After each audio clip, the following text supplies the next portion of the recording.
이 시간 자리에서 일어나셔서 하나님의 말씀을 함께 보시겠습니다. 히브리서 11장 23절에 있는 말씀 한 절만 같이 보시겠습니다. 우리 한 목소리로 같이 읽도록 하겠습니다. 믿음으로 모세의 부모는 그가 태어났을 때 석 달 동안 그를 숨겼으니 그가 특이한 아이인 것을 그들이 보고 왕의 명령을 두려워하지 아니하였느니라. 아멘. 잠시 기도하겠습니다. 살아계셔서 말씀하시는 하나님 아버지, 우리에게 하나님의 말씀을 주시는 것을 감사를 드립니다.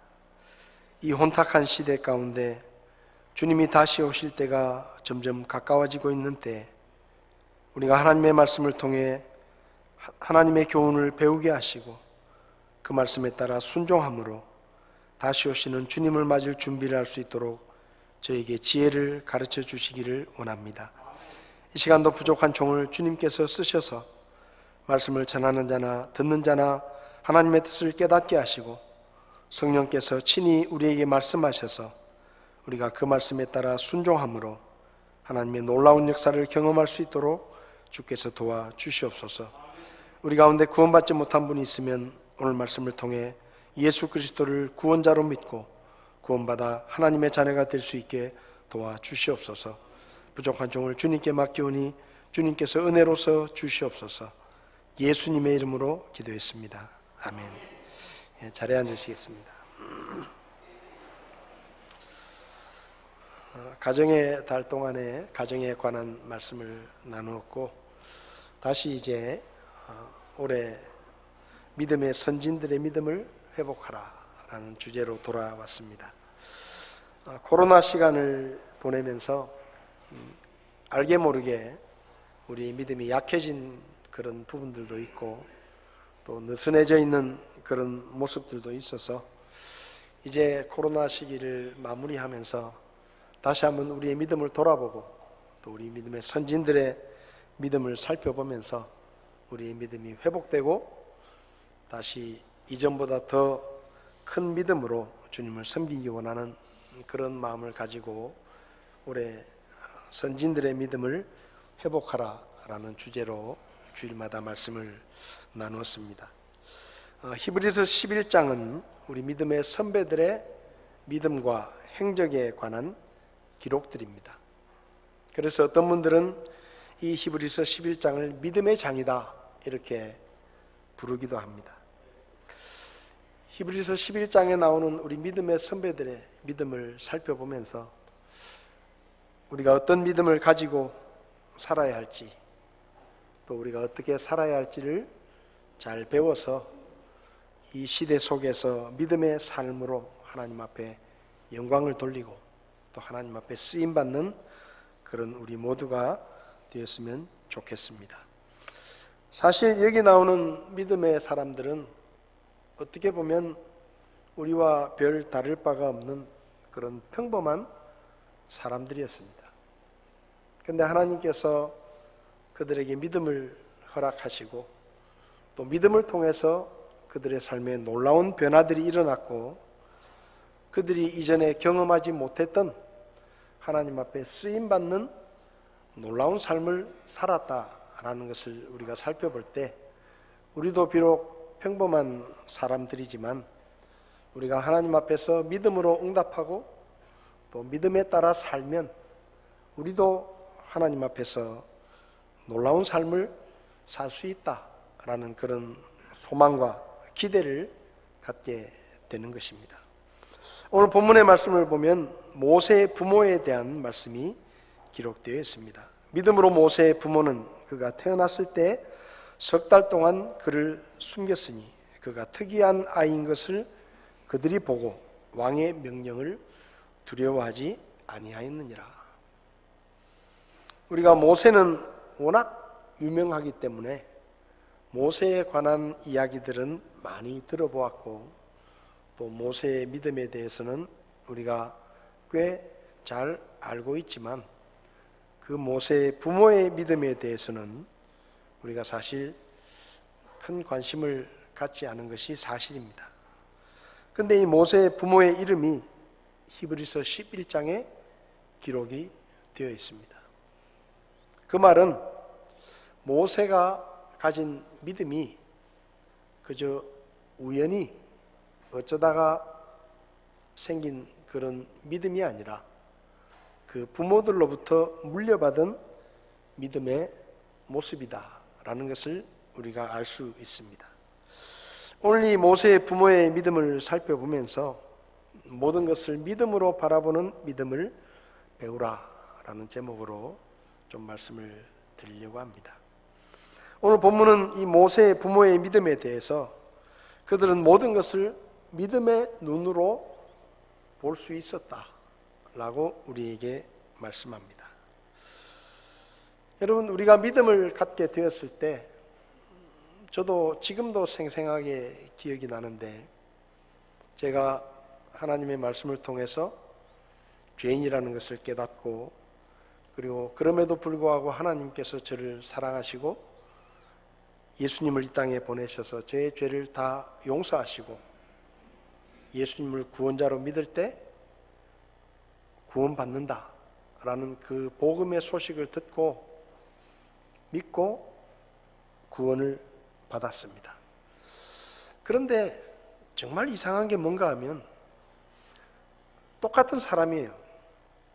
그리고 똑같은 공간에 있었는데 제가 제 마음속으로 예수님을 영접하고 구원이라는 것을 경험하고 믿음이라는 것을 갖게 된 그 순간부터 제 눈에 보이는 모든 것이 다르게 보였다는 것입니다. 똑같은 것을 보았는데 구원받기 전에 보는 것과 구원받은 후에 보는 것이 완전히 달라졌다는 거예요.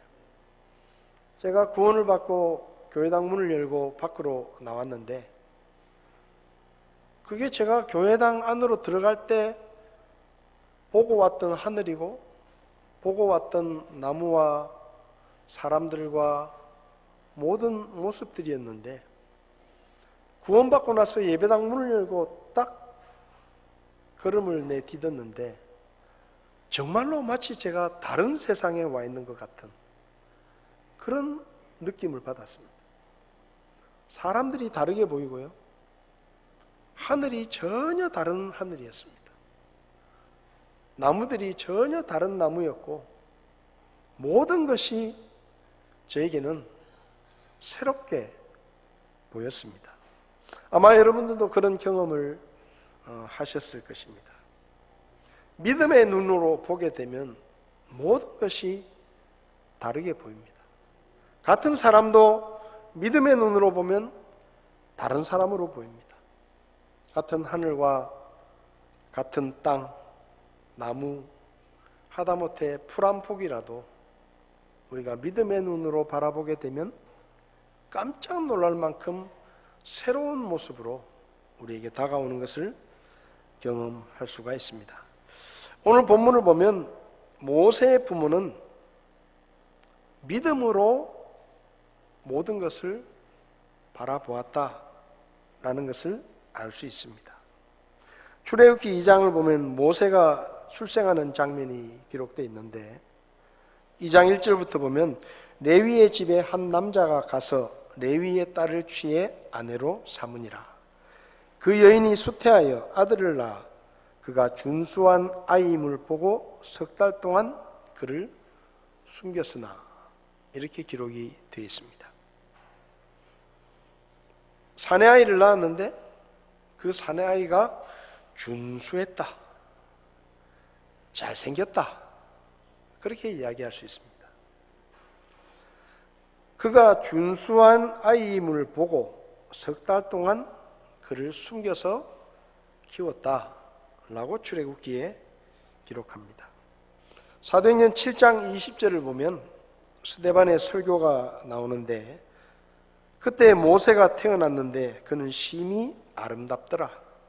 그가 자기 아버지 집에서 석 달을 양육받다가 이렇게 기록해 놓았습니다. 출애굽기와 사도행전을 보면 모세의 부모가 모세를 낳고 그 아이를 강에 던지라는 파라오 왕의 명령을 거역하고 숨겨서 석 달 동안 키웠는데 그 이유가 뭐냐? 애가 잘생겨서입니다. 애가 잘생겨서. 성경 그대로의 준수한 아이임을 보고 그는 심히 아름답더라. 그러니까 출애굽기 2장과 사도행전 7장을 보면 모세의 부모가 모세를 낳고 그 아이를 죽이지 않고 왕의 명령까지 거역하면서 3개월 동안 꽁꽁 숨겨서 아이를 키웠다. 이유가 뭐냐? 애가 너무 잘생겼어요. 죽이기에 너무 아까운 거예요. 못생겼으면 강에 던졌을 텐데 태어난 애가 너무 잘생긴 거예요. 그러니까 좀 얼굴이 못났거나 그러면은 미련 없이 갖다 버릴 텐데 낳고 보니까 너무 잘생긴 거예요. 그래서 3개월을 숨겨서 키우고 살렸구나, 그렇게 생각할 수 있어요. 그런데 오늘 본문을 보면 전혀 다른 말씀을 하고 있습니다. 믿음으로 모세의 부모는 그가 태어났을 때 석 달 동안 그를 숨겼으니 그가 특이한 아이인 것을 그들이 보았기 때문이다.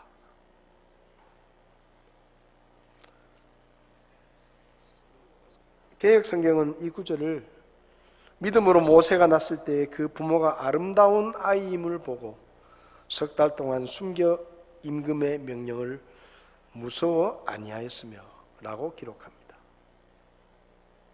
우리 성경에는 특이한 아이인 것을 보고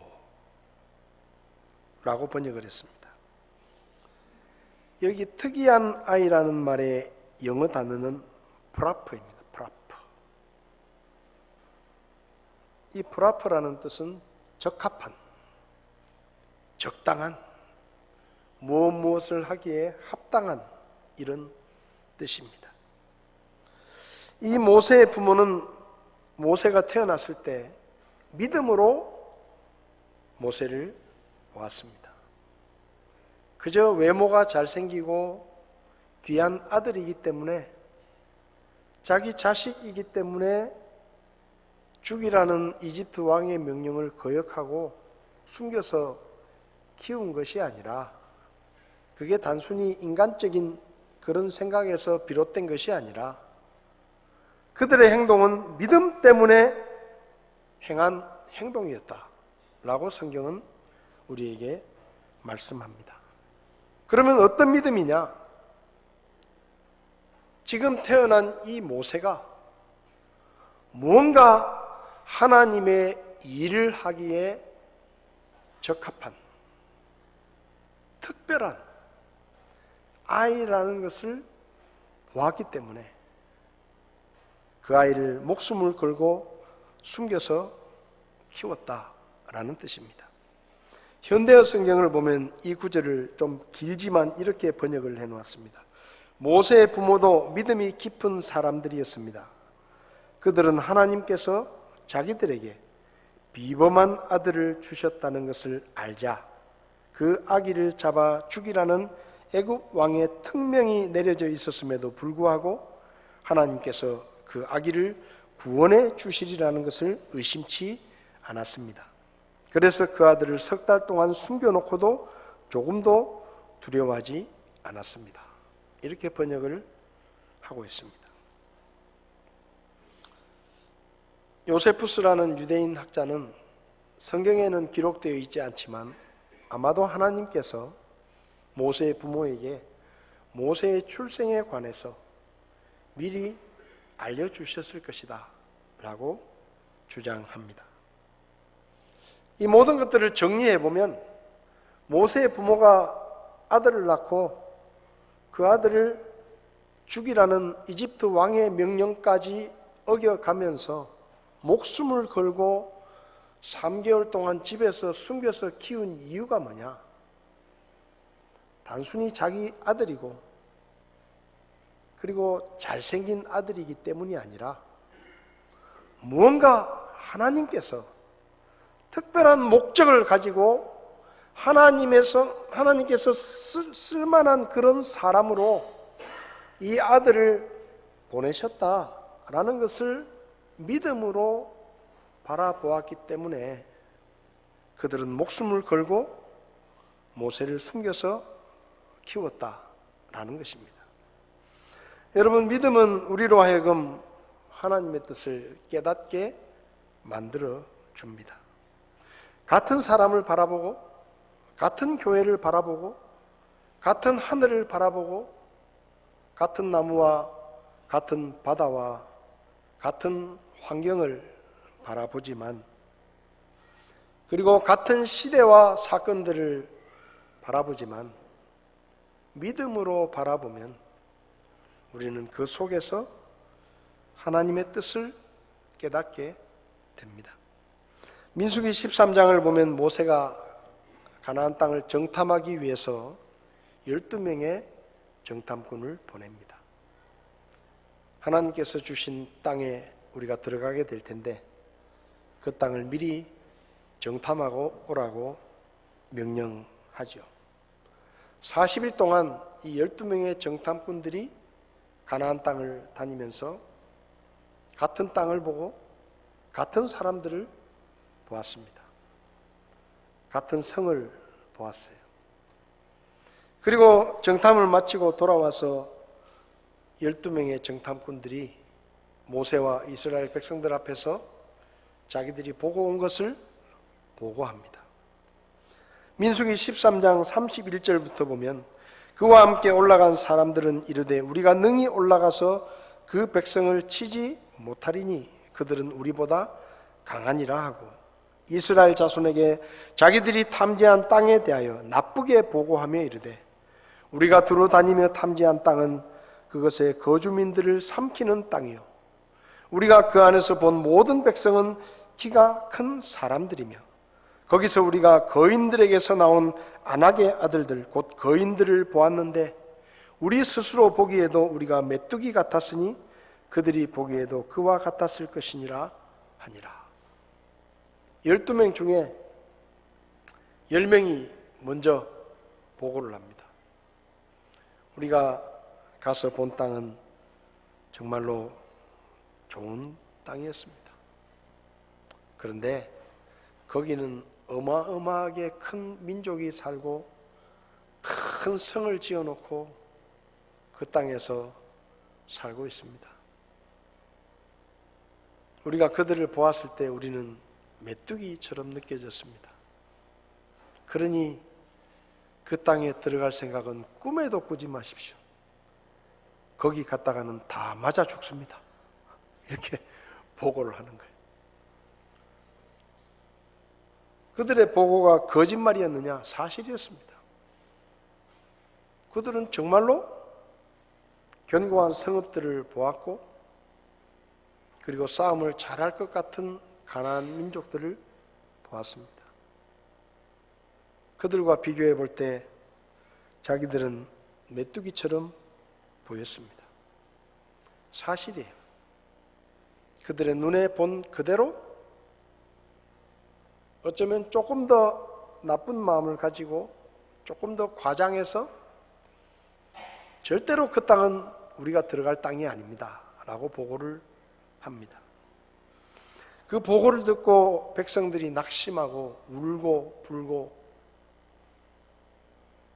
원망하고 그러고 있는데 똑같이 정탐을 하러 갔던 여호수아와 갈렙 두 사람이 전혀 다른 보고를 합니다.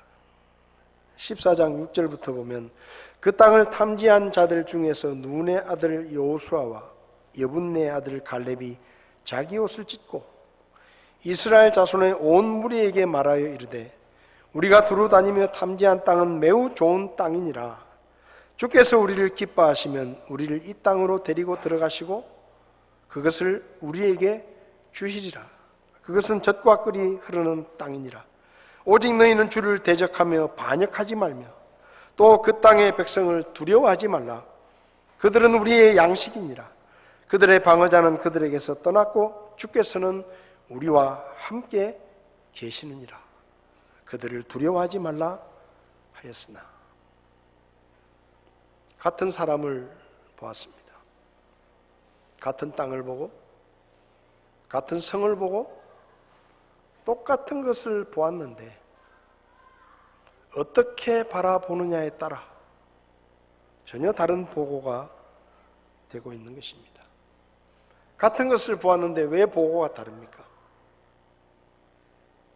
여호수아와 갈렙은 눈에 보이는 것만 보지 않았고 그들이 가진 믿음으로 그 땅을 보았습니다. 믿음으로 보니까 다르게 보이는 거예요. 믿음으로 보니까 같은 사람이, 같은 성이, 같은 땅이 전혀 다르게 보이는 것입니다. 성도 여러분, 우리는 믿음을 가진 사람들입니다. 우리 안에는 믿음이 있습니다. 우리 안에 있는 믿음은 살아계시고 참되신 하나님을 믿는 믿음입니다. 그런데 우리는 종종 우리 주변의 것들을 바라볼 때 믿음으로 바라보지 못하고 그저 눈에 보이는 대로만 바라볼 때가 너무 많습니다. 그래서 마치 믿음이 없는 사람들처럼 눈에 보이는 그대로 바라보고 생각하고 그리고 현실을 받아들입니다. 그러나 우리는 믿음의 눈으로 볼 수가 있어야 됩니다. 믿음으로 바라볼 수 있어야 돼요. 사람을 볼 때도 믿음으로 바라보아야 돼요. 교회를 볼 때도 믿음의 눈으로 보아야 됩니다. 우리 주변에서 일어나는 사건을 바라볼 때도 믿음의 눈으로 바라보아야 합니다. 이 시대를 바라볼 때도 믿음의 눈으로 바라보아야 거기서 하나님의 뜻을 찾게 되는 것입니다. 믿음의 눈이 어두워지면 그리고 믿음의 눈이 흐려지면 우리는 다시 예전처럼 눈에 보이는, 육신의 눈에 보이는 것만 바라보게 됩니다. 마치 10명의 정탐꾼과 2명의 정탐꾼처럼 우리가 마땅히 믿음으로 바라보아야 하는데 믿음으로 바라보지 못하면 우리는 10명의 정탐꾼 편에 서서 그저 눈에 보이는 것만 이야기하면서 낙심하고 실망하고 절망하게 되는 것이죠. 사람을 원망하고 하나님을 원망하게 되는 것입니다. 그러나 우리가 믿음의 눈으로 바라보면 이 세상에 불평할 일, 원망할 일은 하나도 없습니다. 왜냐하면 전능하신 하나님께서 우리와 함께 계시기 때문입니다. 여호수아와 갈렙의 보고에서 제일 중요한 말이 뭡니까? 주께서 여호수아와 갈렙은 그저 눈에 보이는 것만 본 것이 아니라 그들과 함께 하시는 하나님과 그분의 약속의 말씀을 기억하며 믿음으로 바라보았기 때문에 그들은 눈에 보이는 사람이나 성을 보지 않고 하나님을 바라본 것입니다. 여러분, 우리가 믿음의 눈으로 보면 사람 안 보입니다. 하나님이 보이죠. 믿음의 눈으로 보면 이 시대 속에 하나님이 보이는 것입니다.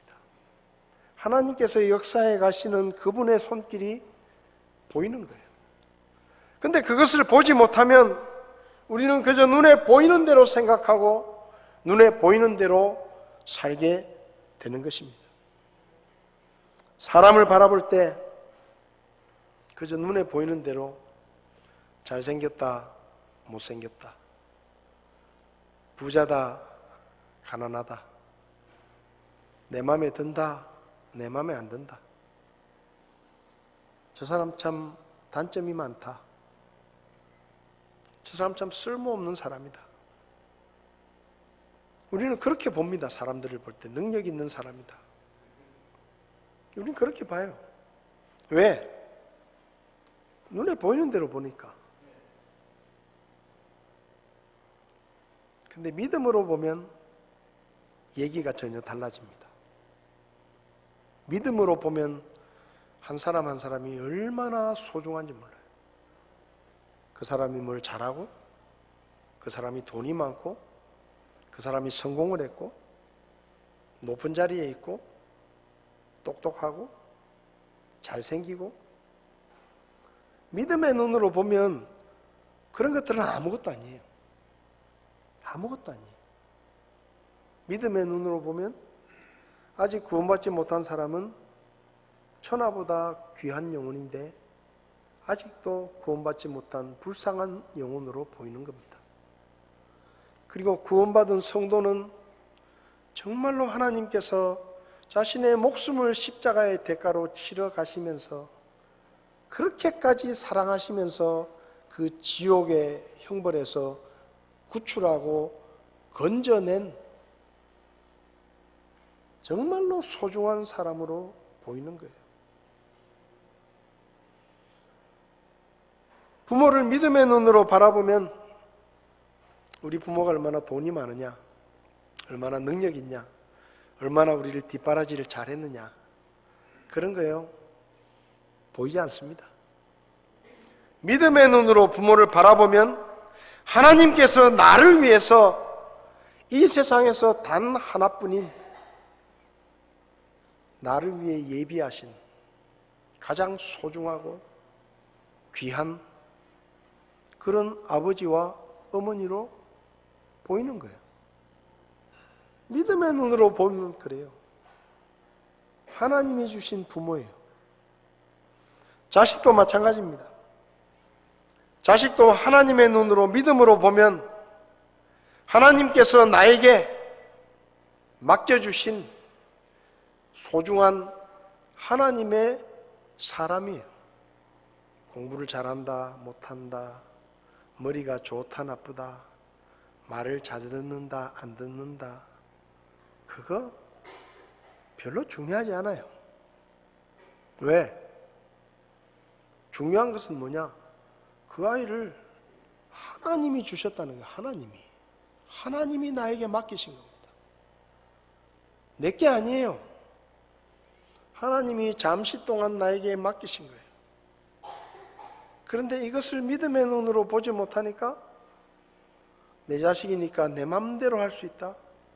그래서 학대하고 심지어는 얼마 살아보지도 않은 자식을 데리고 같이 죽습니다.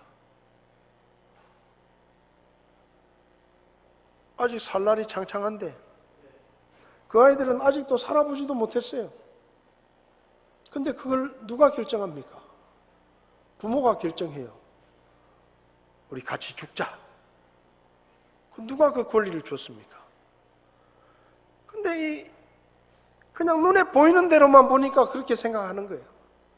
근데 믿음의 눈으로 보면 이 아이는 내 맘대로 할 수 있는 아이가 아니에요. 하나님께서 맡기신 하나님의 사람이에요. 그렇게 보면 얼마나 귀하고 소중한지 모릅니다. 똑같은 교회를 바라보지만 사람의 눈으로 보면 교회가 크다, 작다, 시설이 좋다, 의리의리하다, 많은 사람이 모인다, 헌금이 많이 나온다, 뭐 이런 것만 보이겠죠. 근데 믿음의 눈으로 교회를 보면 그 교회가 두 사람이 모이든 교회든 10,000명이 모이든 교회든 예수 그리스도께서 자기의 핏값을 주고 대가를 치르고 세워주신 주님의 교회로 보입니다. 큰 교회 목사는 능력이 있고 적은 교회 목사는 실력이 없고 그거요, 사람의 눈으로 보는 거예요. 믿음의 눈으로 바라보면 큰 교회 목사든지 적은 교회 목사든지 하나님께서 부르시고 택하시고 하나님의 말씀을 전하는 일을 맡기시기 위해서 부르신 소중한 하나님의 사람으로 보이는 겁니다. 제가 처음 개척을 했을 때 그때는 전도사였거든요. 그래서 주보에 담임 목회자 이렇게 썼습니다. 어느 날 연세가 좀 드신 한 아주머니 한 분이 오셨어요. 그래서 주보를 보시더니 목회자가 뭡니까? 물으시더라고요.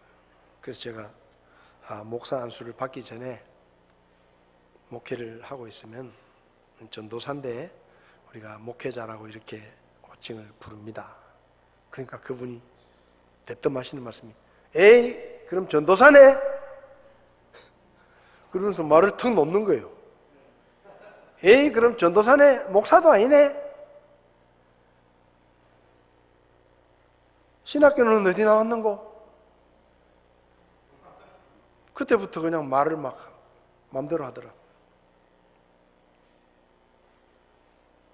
그런 못된 버르장머리를 우리는 배우면 안 됩니다. 여러분, 하나님의 사람이 왜 귀합니까? 잘생겨서 귀합니까? 좋은 대학을 나오고 박사학위를 가지고 실력이 있어서 귀합니까? 목회를 크게 해가지고 큰 교회를 목회하니까 귀합니까? 아니에요. 하나님께서 그 사람에게 하나님의 말씀을 맡기셨기 때문에 그 사람이 귀한 거예요. 여러분, 누가 만약에 초등학교 1학년 아이가 이 강단에 나와서 여러분들에게 하나님의 말씀을 이야기하고 있으면 그 아이는 하나님의 사람입니다. 귀한 아이예요. 그 말을 우리가 귀담아 들어야 돼요. 왜? 그 아이가 무슨 학벌이 있어서가 아닙니다. 그 아이가 지금 하고 있는 말이 우주 만물을 창조하신 창조주 하나님의 말씀이기 때문에 우리는 경외심을 가지고 그 말씀에 귀를 기울이고 그 말씀에서 교훈을 찾아야 되는 것입니다. 여러분, 성도들이 왜 귀합니까? 내 마음에 들고 똑똑하고 눈치도 있고 예의도 바르고 그래서 귀합니까? 아니에요. 여기 있는 성도들이 귀한 것은 하나님께서 고르고 골라서 대구성서 침례교회라는 그분의 몸에 지체로 불러주시고 우리를 한 몸의 지체로 삼아주셨기 때문에 우리가 한 몸을 이루고 있는 지체이기 때문에 소중한 겁니다. 저도 제 신체 부분 중에 마음에 안 드는 부분들이 있어요. 저는 비염이 있어가지고 코가 불편합니다. 요즘은 또 이 손에 이 백반증이 생겨가지고 이상한 자꾸 번져요. 마음에 안 들어요. 그렇다고 제가 이 손을 다른 손하고 바꿔야 되겠다라고 생각하지 않습니다. 왜요? 지체는 그럴 수 있는 게 아니에요. 제 코를 베어내고 더 잘생긴 코, 그런 코를 갖다 탁 붙여가지고 그렇게 바꿔야 되겠다는 생각을 안 해요. 왜? 하나님이 저에게 붙여주신 거예요.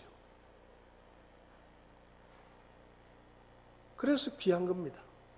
손이 귀하고 발이 귀하고 머리가 하나씩 빠지지만 그래도 귀한 거예요. 우리 교회 안에 성도들 잘나서 귀한 게 아닙니다. 내 마음에 들어서 귀한 게 아니에요. 하나님께서 이 75억이라는 사람들 중에 고르셔서 주님의 몸에 붙여주신 나와 함께 주님을 섬기는 믿음의 지체이고 나와 뗄래야 뗄 수 없는 하나님의 사람들이기 때문에 소중하고 귀한 거예요. 그게 믿음의 눈으로 보는 겁니다. 러시아하고 우크라이나하고 전쟁을 한다. 왜 저놈의 전쟁을 일으켜가지고 전 세계 경제가 어쩌고 저쩌고 물가가 어쩌고 저쩌고, 물론 그게 현실적인 맞아요. 근데 그것만 보고 있으면 그건 믿음의 눈으로 보는 게 아니에요. 믿음의 눈으로 바라보는 겁니다. 주님이 다시 오실 때가 되면 여기저기 전쟁이 일어나고 화산 폭발이 일어나고 지진이 일어나고 가뭄과 흉년이 닥치고 그리고 정말로 생각하지도 못했던 그런 범죄들이 일어난다고 했는데 지금이 바로 그런 때구나. 내가 정신을 차려야 되겠구나. 내가 믿음으로 살아야 되겠구나. 주님 다시 오실 때가 가까웠는데 내가 이렇게 게을리 살아서는 안 되겠구나. 주님 맞을 준비를 하면서 살아야 되겠구나 하고 하나님의 교훈을 얻는 것이 믿음의 눈으로 바라보는 것이지, 그저 눈에 보이는 대로만 그렇게 보면 우리가 많은 것을 놓치게 되는 것입니다. 아들이 태어났습니다. 귀하겠죠? 자기 자식인데 잘생겼겠죠? 근데 그것만 가지고 숨겨 키우는 게 아니에요. 목숨을 거는 게 아닙니다. 하나님께서 계획을 가지시고 그분의 뜻을 이루기 위해서 특별히 선택된 이 아이를 하나님이 주셨다. 그가 특이한 아이인 것을 그들이 보고 그래서 목숨을 거는 거예요. 숨겨서 키우는 겁니다.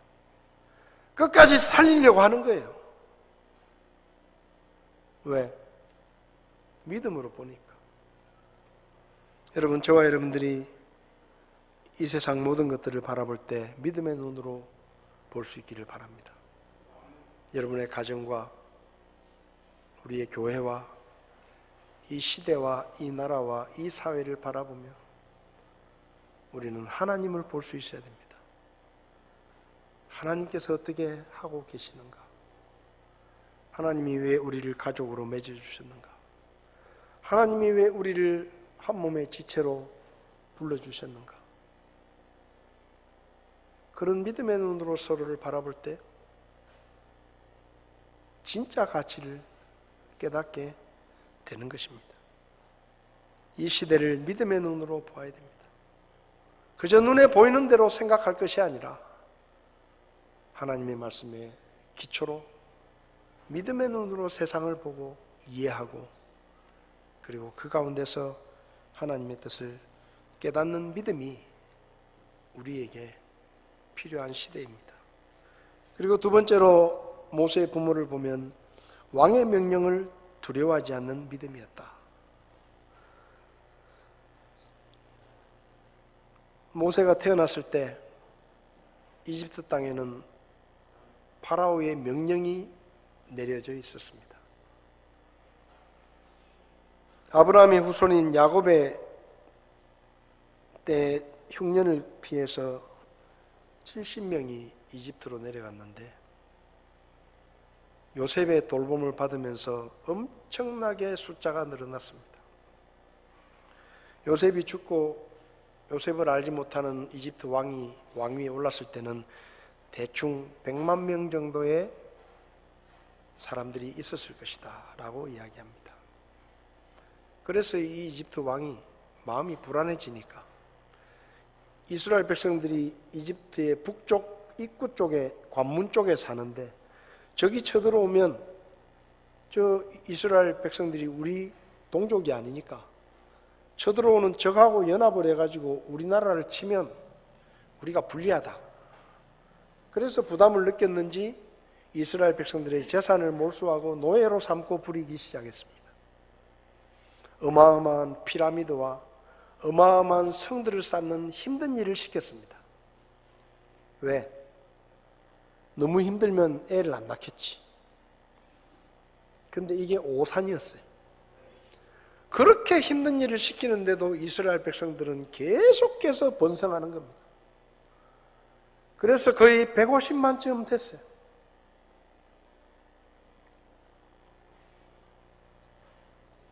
그래서 이집트 왕이 특단의 조치를 취하는데, 이스라엘 노예들은 아들을 낳으면 무조건 죽여라, 딸이면 살려두고, 그런 명령을 내립니다. 그래서 사내아이가 태어나면 강에 던져서 죽이라는 거예요. 그 명령을 어기면 목숨을 걸어야 됩니다. 근데 하필이면 그 기간에 모세가 태어났어요. 일찍 태어나든지 아니면 늦게 태어나든지 그랬으면 좋았을 텐데, 하필이면 그 기간에, 그 지엄한 왕의 명령이 내려져 있는 그 기간에 모세가 태어났습니다. 모세의 부모는 그 아이가 특이한 아이인 것을 알았습니다. 믿음으로 봤기 때문에. 근데 그 아이들을 살려야 될지 말아야 될지를 결정을 해야 되는데, 그 아이를 살리려고 하면 자기들 목숨을 걸어야 돼요. 그런데 모세의 부모는 주저하지 않고 자기들의 목숨을 내놓습니다. 왕의 명령을 두려워하지 않았다. 이 말은 두 가지 의미가 있습니다. 왕이 모를 것이다 라고 생각한 게 아니에요. 왕이 알게 되더라도 하나님께서 우리를 지켜주실 것이다. 그리고 하나님께서 이 아이를 태어나게 하셨기 때문에 이 일이 드러나더라도 하나님께서 이 아이를 살려주실 것이다 라는 믿음이 그들에게 있었다는 이야기입니다. 여러분, 우리가 단순히, 예수 믿는 사람들이 단순히 세상 정부와 그리고 세상 통치자들이 잘못할 때 그것을 반대하는 것이 우리의 믿음의 끝이 아니에요. 우리의 믿음의 끝은 무엇이냐? 이 일 때문에 어려움을 겪더라도 하나님이 지켜주실 것이다 라는 믿음입니다. 그리고 최악의 경우는 이 선택 때문에, 이 믿음의 선택 때문에 내가 목숨을 잃는다 하더라도 그것 또한 하나님의 뜻으로 받아들이겠다라는 믿음의 결심이에요. 예수 믿는 사람들이 세상 정부의 잘못된 일에 반항했을 때 그들이 겪는 고통에 대해서 피하려고 해서는 안 됩니다. 기꺼이 흠목 또한 감당하는 거예요. 우리 믿음의 선배들이 왜 순교자의 길을 걸었습니까? 나 예수 몰라요. 나 예수 안 믿어요. 그 말 한마디면 살 수 있는데 왜 그들 앞에서 나는 하나님께 속한 그리스도인입니다라고 주장하고 화형대에서 목베임을 당해서 죽습니까? 내가 선택한 믿음 때문에 내가 어떤 대가를 받더라도 기꺼이 그 대가를 내가 치르겠다 라고 선택한 것입니다. 여러분, 이 모세 부모의 선택은 내가 이 아이를 키우기 위해서 숨겨서 키우더라도 하나님이 우리를 지켜주실 것이다, 그 이상을 뛰어넘어서 이 일 때문에 내 목숨을 잃는다 하더라도 그것 또한 하나님의 뜻으로 받아들이겠다는 믿음이에요. 예수 믿는 사람들이 믿음을 선택하면서 대가를 치르지 않으려고 하는 것은 정말로 잘못된 것입니다. 저는 직장 생활할 때 제가 주일학교 교사를 했는데 제가 취직한 직장이 360일 안 쉬는 직장이에요. 그래서 주일날 교회를 못 가게 하는 거예요. 그래서 제가 찾아가서 이렇게 말했습니다. 내가 회사에 피해를 입히지 않겠다.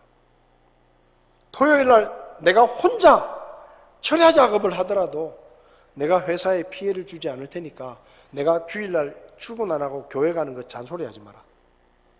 내가 정식으로 이야기를 했어요. 그래서 제가 토요일날 저녁에 혼자서 야근을 했습니다. 새벽 3시까지 혼자서 일을 했습니다. 그리고 집에 가서 잠시 쉬었다가 주일날 교회를 갔습니다. 여러분, 우리가 주일날 일하는 직장에 취직을 했는데 나는 그리스도인이니까 주일날 일 못한다 라고 말하는 게 전부가 아니에요. 거기에 대해서 내가 대가를 치러야 되는 것입니다. 내가 회사에 피해를 주지 않겠다고 결심을 하고 힘들더라도 그 대가를 내가 치르겠다라는 선택을 해야 되는 거예요. 그래서 제가 그렇게 했어요. 거의 3개월을 그렇게 했습니다. 매 토요일마다 새벽 3시, 4시까지. 근데 3개월 지나니까 그 전무님이 저희 학교 선배셨는데 전무님이 저를 부르시더니 너 그렇게 일하다가는 몸이 못 견디니까 주일날 너는 출근 안 해도 되니까 토요일날 그렇게 무리해서 일하지 마라. 그렇게 얘기하시더라고요. 할렐루야. 할렐루야 했습니다. 여러분, 믿음은 단순하게 그냥 세상 왕의 명령을 두려워하는 게 아니에요. 그 선택 때문에 어떤 대가를 치르더라도 내가 감당하겠다라는 믿음의 결정입니다. 이 모세의 부모는 그렇게 선택을 했습니다. 그리고 목숨을 걸었습니다. 하나님의 뜻을 이루기 위해서 기꺼이 자기들의 목숨을 내어놓았습니다. 하나님이 어떻게 하셨을까요? 3개월 동안 아이를 숨겨서 키우는 건 쉽지 않은 겁니다. 애 울음 소리가 나면 바로 들켜요. 근데 3개월 동안 숨겨서 키웠어요. 왜요? 저는 그게 하나님의 도우심이라고 믿습니다. 하나님께서 모세가 크게 울지 않도록 하나님께서 단도리를 하셨어요. 안 그러면 사내 아이를 어떻게 숨겨서 키워요? 석 달 동안이나. 애가 빽빽 울어서 하면 바로 이집트 군인들한테 들킬 텐데. 그리고 3개월이 지나서 이제 애가 너무 크니까 이거 도저히 감당이 안 되는 거예요. 그래서 갈대 상자를 만들어서 그 나일강에 띄워보냈습니다. 근데 하필이면 그때 공주가 목욕하러 나왔어요. 그래서 그 상자를 건져요. 그리고 상자를 열어보니까 그 아이는 히브리 아이예요. 공주가 그걸 알았습니다. 이 아이는 히브리 아이구나. 그런데 공주가, 이집트 왕의 공주가 그 히브리 아이를 주워와가지고 왕에게 내가 이 아이를 키우고 싶습니다 이렇게 이야기를 했을 때 왕이 허락을 합니다. 이건 있을 수 없는 일이에요. 왜 그렇게 허락했을까? 하나님이 그렇게 하시는 거예요. 모세의 누이가 공주한테 쫓아갑니다. 공주님, 제가 이 아이 젖먹일 유모를 제가 소개를 해드릴 테니까 허락해 주시겠어요? 근데 단번에 허락해요. 그래서 모세 친어머니가 그 아이를 맡아가지고 돈까지 받아가면서 젖을 먹이고 키웁니다. 이건요, 드라마에나 나올 수 있는 이야기예요. 왜 그런 일이 벌어졌느냐? 하나님이 그렇게 하시는 거예요. 하나님이. 우리가 믿음의 선택을 하면 하나님은 우리의 믿음에 응답하시는 것입니다. 우리가 왜 살아계신 하나님을 경험하지 못하는지 아십니까? 믿음의 선택을 주저하기 때문이에요. 이런저런 이유를 대면서 목사님 성경 말씀은 그게 맞는데요. 세상이 그렇지 않습니다. 목사님은 세상 물정을 잘 모르셔서 그런 얘기를 하시지 세상에서 그렇게 사는 게 만만치 않습니다. 이 핑계 저 핑계 대면서 그저 어떻게든 하나님의 말씀을 요리조리 피해 나가려고. 그러니까 하나님의 역사를 경험하지 못하는 거예요. 간증이 없어지는 거예요.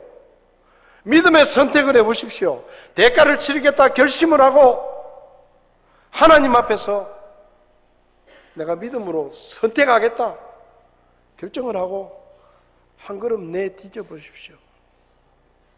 그러면 그게 하나님이 역사하시는 거예요. 여러분, 우리의 믿음이 눈에 보이는 대로 보는 믿음이 아니라 거기에 하나님을 플러스하고 믿음으로 바라보는 우리가 될 수 있기를 바랍니다. 여러분이 믿음으로 무언가를 결정했다고 하면 두려워하지 마십시오. 걱정하지 마십시오. 여러분이 믿음으로 선택했다는 이야기는 그 모든 책임이 하나님께 간다는 것입니다. 세상 편해요. 믿음으로 선택하면요, 내가 걱정할 일이 하나도 없어요. 다 하나님 거예요. 내 몫은 하나도 없어요. 내가 믿음으로 선택하면 세상 편한 자유함과 평안의 길이 열리는 겁니다.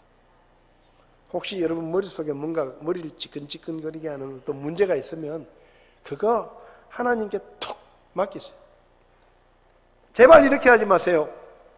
하나님 보십시오. 제가 이런 문제가 있습니다. 제발 저를 좀 응답해 주십시오. 기도합니다. 그러고는 또 들고 가. 아니 내려놓고 가야지. 내려놓고 하나님 앞에 왔으면 내려놓고 가야 내가 가볍죠. 근데 이거 꼭 들고 가요. 또 들고 가. 왜 그래요? 하나님이 그렇게 못 믿어요? 여러분이 믿음의 선택을 하면 하나님은 믿음에 반응하십니다. 말씀의 약속이 이루어집니다. 그런 믿음으로 저와 여러분들이 이 시대를 살아갈 수 있기를 바랍니다. 기도하시겠습니다. 다 눈을 감으십시오. 혹시 여러분 가운데 아직도 예수님을 믿지 않는 분이 계십니까? 목사님, 교회는 왔지만 저는 예수님을 제 구원자로, 하나님의 구원자로 믿고 받아들인 적이 없습니다. 그래서 저는 천국에 갈 자신이 없습니다. 오늘 설교를 들으며 저도 예수님을 구원자로 믿고 구원받기 원합니다. 저도 믿음으로 살기 원합니다. 저도 예수님을 믿고 살겠습니다. 혹시 그런 분이 계시면 오른손을 잠깐 들어주시면 제가 기도해 드리겠습니다. 그런 분 계시지 않습니까? 저도 예수 믿기 원합니다. 그런 분 계시지 않습니까? 성도 여러분, 여러분은 어떻게 세상을 바라보고 계십니까? 여러분 자신을, 가족을, 교회를, 이 나라와 이 시대를 믿음으로 보고 계십니까? 하나님을 기대하면서 바라보고 계십니까? 두려워하면서 뒤로 물러나고 있지는 않습니까?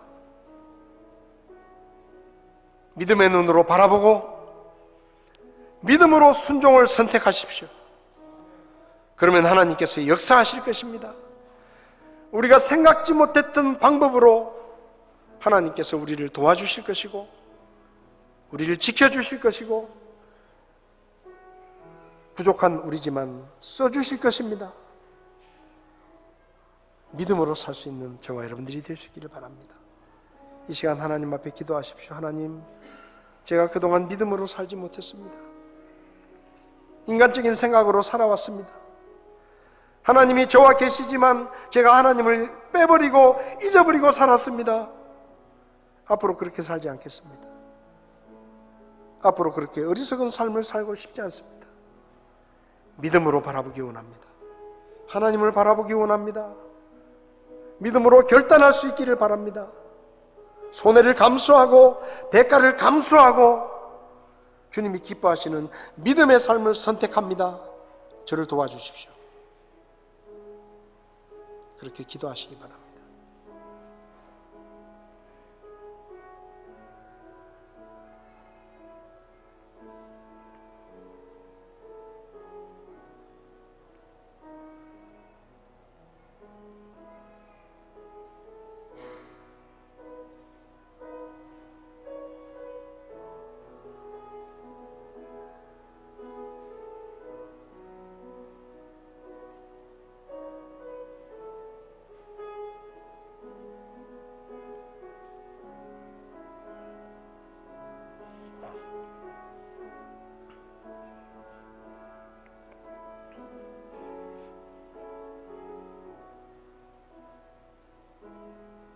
전능하신 하나님 아버지, 주님 오실 때가 가까이 되었음을 이 역사를 통해 우리에게 보여주시는 하나님의 은혜를 감사합니다.